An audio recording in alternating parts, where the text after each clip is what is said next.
Hi hello नमस्कार सगळ्यांच्या माझे यूट्यूब चॅनलमध्ये सगळ्यांचं मनापासून स्वागत आहे. आणि माझ्या कुटुंबाकडून तुम्हा सर्वांना प्रजासत्ताक दिनाच्या हार्दिक शुभेच्छा.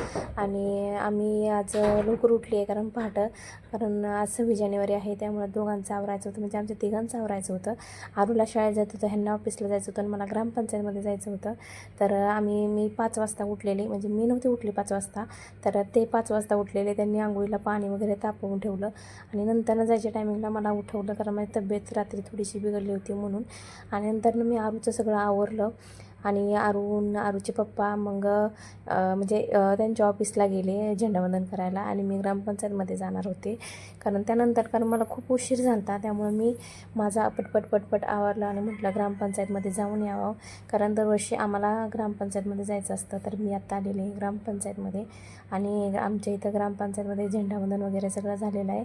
आणि आजच्या दिवसाचा जोश खूप काही वेगळाच असतो, खूप भारी वाटतं. आणि आजची जर देशभक्तीवरची गाणी जर ऐकली तर वेगळंच काहीतरी वातावरण तयार होतं. तर कारण लग्नाच्या अगोदर आम्ही पोलीस भरतीसाठी ट्राय केलं तर मी, तर ते एक जोश असायचा की देशासाठी काहीतरी करायचं आहे, आपल्या पोलीसमध्ये जायचं आहे किंवा असं आर्मीतला नवरा करायचा आहे, असं लहानपणी असायचं की मला पोलीस, आर्मी, मिलिटरी ते खूप जास्त प्रमाणाच्या बाहेर आवडायचं. कारण एखादा जरी माणूस असा ड्रेस कोडमधले दिसला की त्याच्याबद्दल वेगळंच काहीतरी वाटायचं. कारण आमचा जो ग्रुप होता कॉलेजमधला किंवा शाळेतला, तो असाच होता की त्यांना पोलीस व्हायचं आहे, कोणाला काय व्हायचं आहे, आमची स्वप्न वेगळीच असायची. पण माझी उंची काय बसली नाही त्याच्यामध्ये आणि त्यामुळं काय आम्हाला आमची स्वप्न काय पूर्ण करता आली नाहीत. आम्ही अकॅडमीत जाऊन आली, पण उंची बसली नाही माझी, त्यामुळं. आणि माझ्या मैत्रिणीचं पण झालं नाही, कारण तिचं सगळं बसलं, फक्त ती कुठल्या परीक्षा असतात त्याच्यामध्ये ती म्हणजे पास नाही झाली, त्यामुळे तिचं झालं नाही. तर आमची स्वप्न खूप मोठी होती, देशासाठी काहीतरी करायचे, असं तसं खूप काय होतं. तर चला ती तर नाही पूर्ण झाली आणि आता तर काय होणारच नाहीत. तर त्यासाठी म्हणजे मला खूप जास्त आवडतं. आणि म्हणजे आणि आम्ही लहानपणी शाळेत जाताना पितळाचा तांबे असायचा आमच्यात, जुने त्या काळचे पितळाचे तांबे.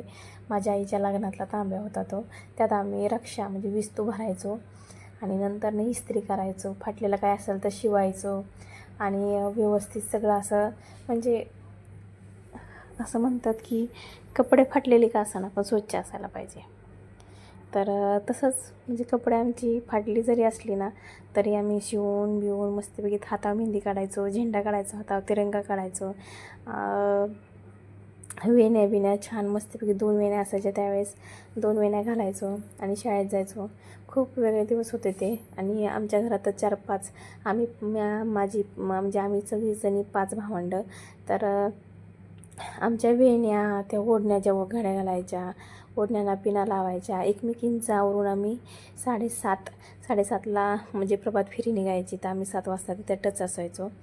आणि म्हणजे खूप छान वाटायचं, पहाटे उठायचं आणि 7 शाळेत गेली की ती गाणी लागायची, प्रभात फेरीला बाहेर घोषणा द्यायच्या आणि शाळा सुटताना मग चॉकलेटं किंवा चॉकलेटही मिळायची, बिस्किटे मिळायची, तर खूप छान वाटायचं मला ते.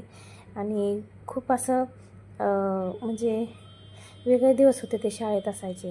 आणि जाताना आता मी परत घेतली एक पिशवी शिवायला, आणि आता कारण थोडंसं कापड राहिलेलं आहे का ब्लाऊज पीसमधलं आणि अस्तर पण होतं, त्यामुळे म्हटलं आता पिशवी शिवून घ्यावी एखादी तरी, कारण काही बसून तरी काय उपयोग होत नव्हता, काय दुसरं काम पण नव्हतं. आणि ही पिशवी शिवलेली मी. तर आरूचा डबा किंवा दुकानावरून जरी काय बाहेरचं काय आणायचं असलं, ही पर्स आहे, तर काय आणायचं असलं तरी म्हणजे समजा काही वस्तू आणायच्या असल्या तरी ही पिशवी उपयोगी पडेल. आणि ह्याच्यात मी आरूचा डबा आणि बाटली घालून बघितली, तर खूप छान बसली आणि त्यात स्पेस पण भरपूर आहे, कारण काय दुसरं काय आणायचं म्हटलं तरी त्यातमध्ये येऊ शकतं आहे.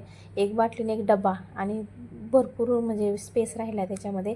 तर चला तर मी ही आज पिशवी शिवली आहे आणि पुन्हा एकदा तुम्हाला प्रजासत्ताक दिनाच्या हार्दिक हार्दिक शुभेच्छा. आणि व्हिडिओ जर आवडला असेल तर नक्की सबस्क्राईब करा आणि भेटूया पुढल्या व्हिडिओमध्ये. चला बाय.